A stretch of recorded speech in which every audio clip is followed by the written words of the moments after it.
The biggest benefit of living in Amsterdam is that you have the possibilities of a big metropole, but the atmosphere of a small village. My name is Ruben Bander. I own an art gallery and I'm a chef. Today I'm going to take you to my favorite spots in Amsterdam.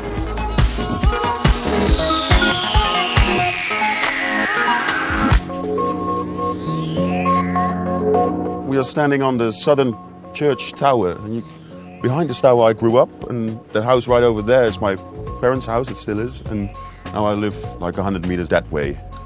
Hey ma, kan je nog één keer komen zwaaien? Yeah, you can see my ma's waving right over there and yelling. Hi! Hallo kids! Amsterdam is built up through canals. And within the first canal, that's the area where we are right now. So it's the oldest part of the city. What really keeps me here is I know every inch, every stone of it. I know I think I do, but I still, after 25 years, I still discover things when I'm walking around here. So it's never dull. It's, well, and it's beautiful.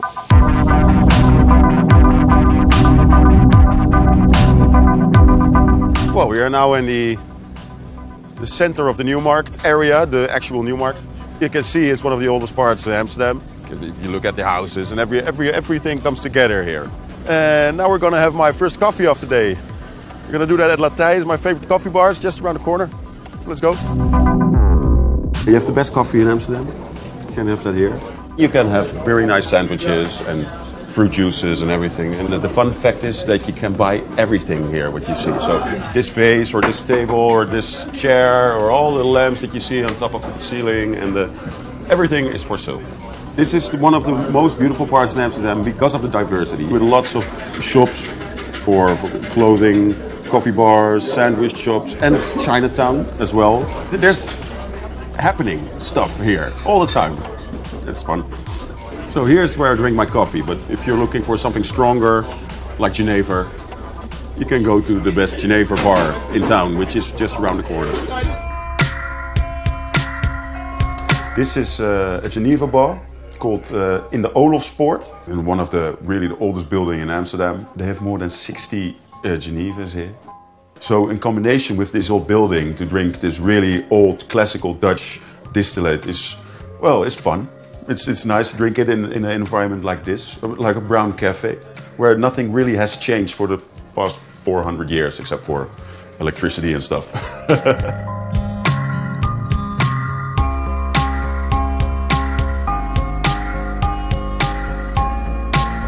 We are now in a public courtyard. There are approximately 10 courtyards like this, which are open for the public. There are way more like places like this in Amsterdam. Only 10 are open, where you just can walk in and relax and take in the silence. You don't hear the trams or the traffic or the noises. So it's like going back in time when you're walking a courtyard like this.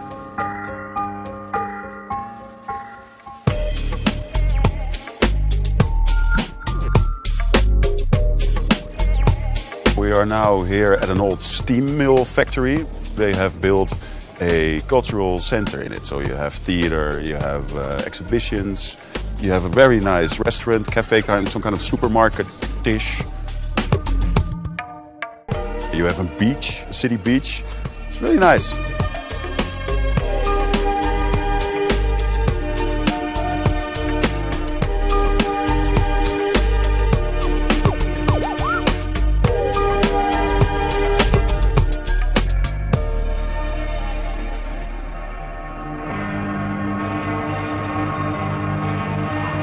This is the way I want to spend my summer, because from the water, Amsterdam is even more beautiful than when you're walking down the street. There are multiple choices you can have, like this one beside us, or you can rent a boat yourself, if you know how to handle one. We are now going to a restaurant, and we're going to have a small boat ride and then have dinner.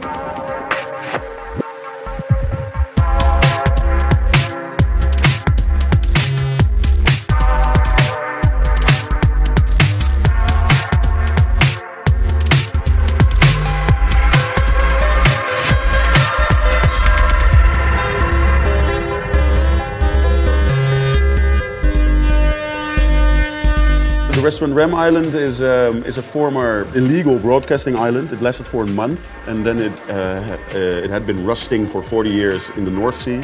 Then they dismantled it and put it back together here in Amsterdam. It's a really nice, easygoing, French-orientated restaurant. The food is good, it's not too expensive, and the view is amazing.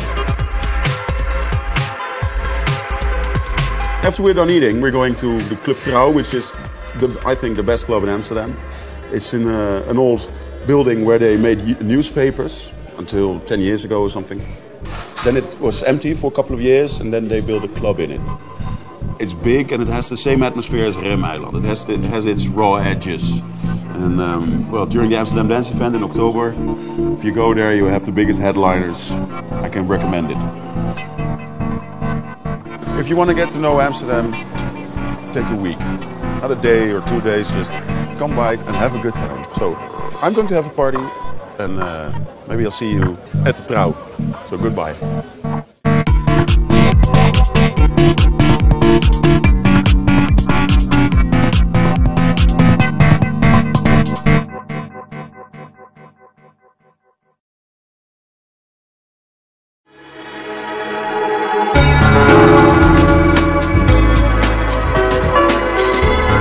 The other day I was in Florence walking on the street, which I'm doing every day, but suddenly I realized, wow, I'm in Florence.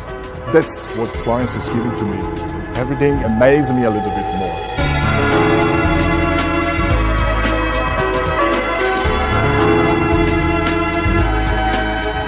Ciao, my name is Marco Badiani. I am the director of the Florentine, the English language newspaper in Florence.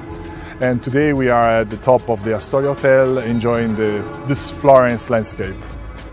Now in Florence is very happening rooftops, so I think it's worth see what you can see. Florence born all around its river, the River Arno. Florence got an enormous growth around two main activities, wool and banks. This allowed in the 13th century to start its growing, and a lot of the Duomo started to be built in that time, and other very important buildings started at that time. Then it got a boost.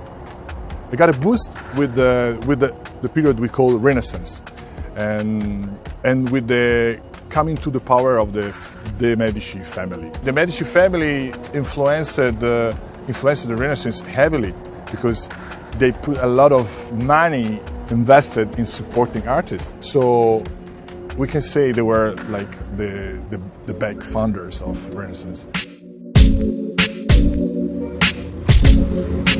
That's the bridge that brings us on the Oltrarno. This is Piazza Pitti, and this is the Pitti Palace.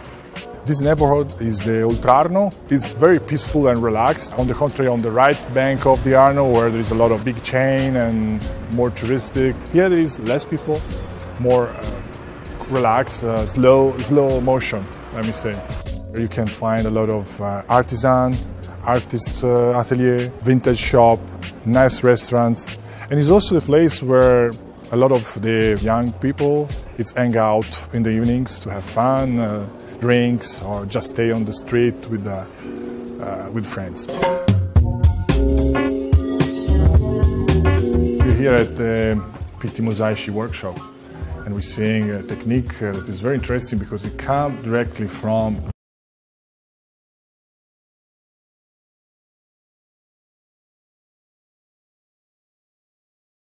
were building their chapel behind San Lorenzo. It's based on a semi-precious and art stone inlay technique. So it's like a little bit seeing people from the Renaissance working.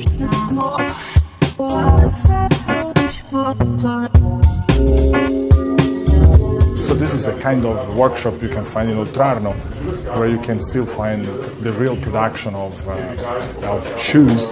So if you have strange food or strange taste or luxury taste, you can bespoke your shoes, and they handmade. They take the shape of your food, keep in the archive, so it will be always for you. And you decide the leather, the color, the shape, what you want, and you have your unique pair of shoes. This is really something old Trago style.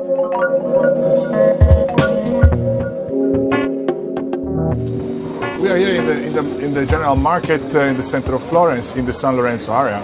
It's come from the beginning of the end of the 19th century.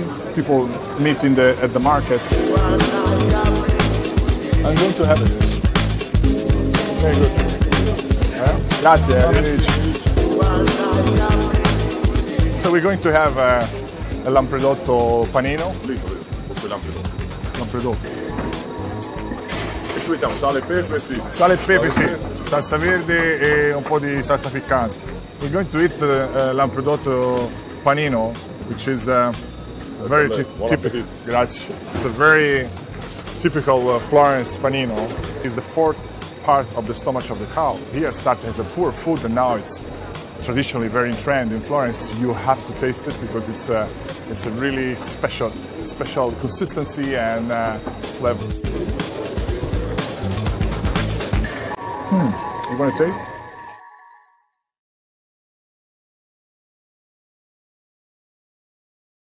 Here we are inside the Santo Spirito, a church designed by Filippo Brunelleschi. It was maybe one of the first building built starting from a floor plan, and because Filippo Brunelleschi, we can say,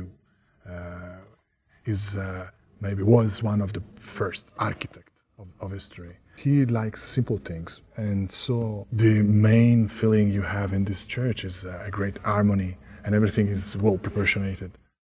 The Michelangelo cruise that we're going to see right now, it's something that has been rediscovered recently. In 1960, they find the crucifix who was completely painted in green, most probably to protect it from the view and the recognition of others, like others in camera, like Napoleon's, to be taken from him. So at that time was restored, and now it's maybe one of the most important pieces in the church.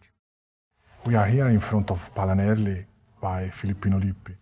In general, you find this kind of paintings, this kind of masterpiece into museums more than into church.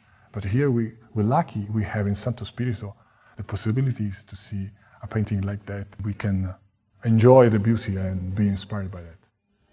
Everybody can come to Santo Spirito. It's a church. In Italy, all the churches are open to public. They can come and visit and enjoy the masterpieces.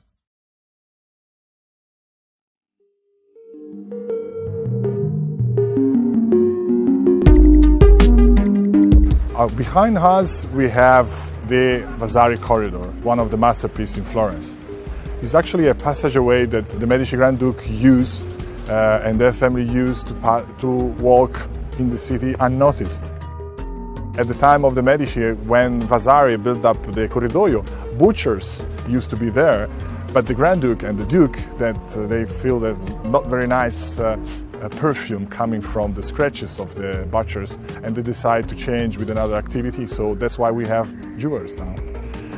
Recently, it's become a hot stuff, the Vasari Corridor, because it's been mentioned by